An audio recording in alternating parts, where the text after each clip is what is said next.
سلام انشالله که خوب صحتمند باشین دوستای گرامی. با وجود مشکلاتی که ما در یوتیوب داشتیم، یوتیوب ما متاسفانه نمیفهم به چند وقت بسته شده، نمیتونیم فعالیت های زیادتر اونجا داشته باشیم. به همون خاطر فعالیت های خود ادامه میتیم در اینستاگرام، انشالله که دنبال کنین. لینکش هم میمونم. خب خداوند بازم برای ما یک فرصت داد که بیایم با هم گپ بزنیم. خدا را هزار مرتبه شکر. درباره کمالگرایی امروز موضوع ما از کمالگرایی یا پرفکشنیزم. یگانه موضوعی هست که زندگی انسان ها را سخت کرده، کاملا سخت کرده، واقعا سخت کرده. پرفکشنیزم یعنی ما یک کار به بهترین شکل ممکنش یا باید انجام بدیم یا انجام هیچ نمیتیم. درست؟ یا ما باید این کار به بهترین شکلش انجام بدم یا این کار هیچ انجام نمیتم. درست؟ هیچ این کار انجام نمیتم.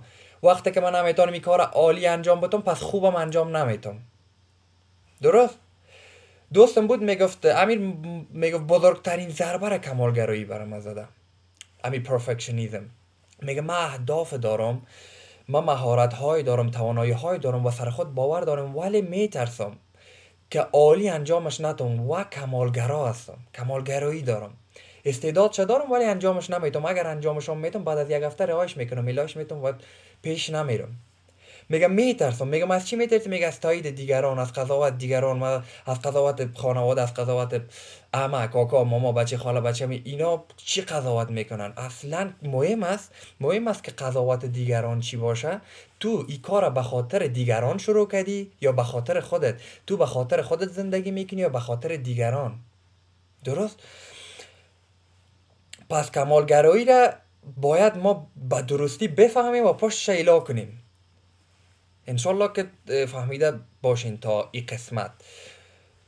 ببین در کل ما در این فکر هستم با چی میزان ما استعداد داریم در هر قسمت دنیا، مخصوصا در کشور خود ما، با چی تعداد افراد با توانایی های خیلی بلند، با توانایی های با مهارت های خیلی خوب و به خاطر پرفکشنیزم، به خاطر همی کمالگرایی انجام نمیدن، پیش نمیرن، کار نمیکنن، میترسن. به خاطر چی؟ به خاطر قضاوت نشن.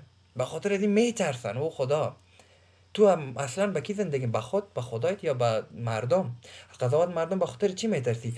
فکر میکنیم که باید یک کار ما عالی باشه. اگر عالی نباشه ما خوبم انجامش نمیتیم. درست؟ ما خوبم انجامش نمیتیم.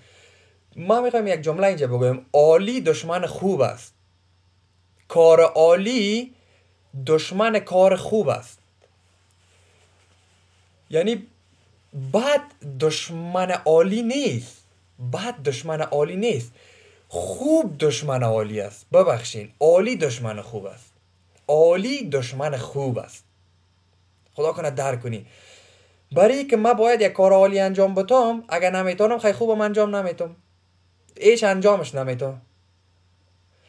خدا شاید از من خودم تا حال کار عالی انجام ندادیم در زندگیم. هیچ کار عالی ما در زندگیم انجام ندادیم. هیچ کار عالی انجام ندادیم. برعکس، ما در کارهای فی میمانم، اشتباه میمانم، یک فی میمانم که با اشتباه کردن عادت کنم. عادت کنم که اشتباه کنم، عادت کنم که اشتباه کنم. چون انسانهای موفق اشتباه میکنن و از اشتباه خودم تعریف خیلی پر افتخار می داشته باشن. انسانهای موفق اشتباه میکنن و کسانی که موفق هم شدن اشتباه کردن در زندگی، تمامشون اشتباه کردن. درست است؟ میخوایم یک دید دیگه به کمالگرایی داشته باشیم، به پرفکشنیزم داشته باشیم. واقعا کمالگرایی یک اسم بسیار شیک و پیک است، شیک است، خیلی خوبش است که برای این موضوع پیش افتاده نمیشه استفاده کرد. ما باید برای چی استفاده کنیم؟ یک جمله دیگه، یک کلمه دیگه که میشه گفت: من به خودم اعتماد ندارم، من به خودم اعتماد ندارم، یا من نمیتونم ببینم آدم ها مرا قضاوت کنم، من نمیتونم ببینم، من یک کار را میکنم نمیتونم ببینم دیگرها چی نظر داره، نمیتونم قضاوتشان قبول کنم، ما میترسم. ببین کمالگرایی یک توهم ذهنی است. در ذهن ما است، این توهم است، این ترس است. یعنی یک فکر ذهنی است، یک ترس ذهنی است، ساخته دست ما نیست. وقتی که ما پیدا میشیم کمالگرا نمی باشیم. کمالگرایی را برای ما یاد میتن. پیش میریم که کی یاد میته و چه وقت یاد میته، چه رقم یاد میته. ببین هیچ چیز در دنیا پرفکت نیست، عالی نیست. پرفکت مثل صفر است. صفر پرفکت یعنی صفر. صفر مطلق هم وجود نداره. هیچ صفر مطلق ما نداریم در دنیا. هیچ صفر مطلق وجود نداره، درست است؟ و حتی صفر عدد واقعی هم نیست. پس کمالگرایی هم واقعی نیست، ساخت ذهن انسان. ما حتی سیاه مطلق، سفید مطلق در این دنیا نداریم. همه چیز یک لایه خاکستری داره در داخلش. هر چیز یک لایه خاکستری داره. یعنی هر چیز یک پرده داره، هر چیز یک کمبودی داره. هیچ چیز پرفکت نیست، درست؟ پس ما وقت یک مفکوره، یک ایده در سر ما میآید و بعدا با بسیار بهانه او را انجام نمیدیم. بهانه ما چی است؟ میگیم غیر ممکن است. ایده آمده، این فکر که آمده در سر ما ای غیر ممکن است، به مو خاطر من انجامش نمیتم. ببین به چی بهانه؟ در اصل باید ما بگوییم، در اصل دلیلش ای است که ما شهامت نداریم، ما جرأت نداریم. اینو تو باید بگوییم، نگوییم که غیر ممکن است. ما در این دنیا غیر ممکن وجود نداره. هیچ غیر ممکن وجود نداره. هر چیز ممکن است، درست است؟ نباید بهانه کنیم، باید واقعیت بپرسیدیم. اما واقعیت چی است؟ باید بگیم من جرأت نداشتم، من جرأت ندارم که انجامش بدم، من میترسم از قضاوت مردم. وقتی که از قضاوت مردم تو بترسی، توی کارا میکنی، درست است؟ ببین کمالگرایی از کجا سرچشمه میگیره؟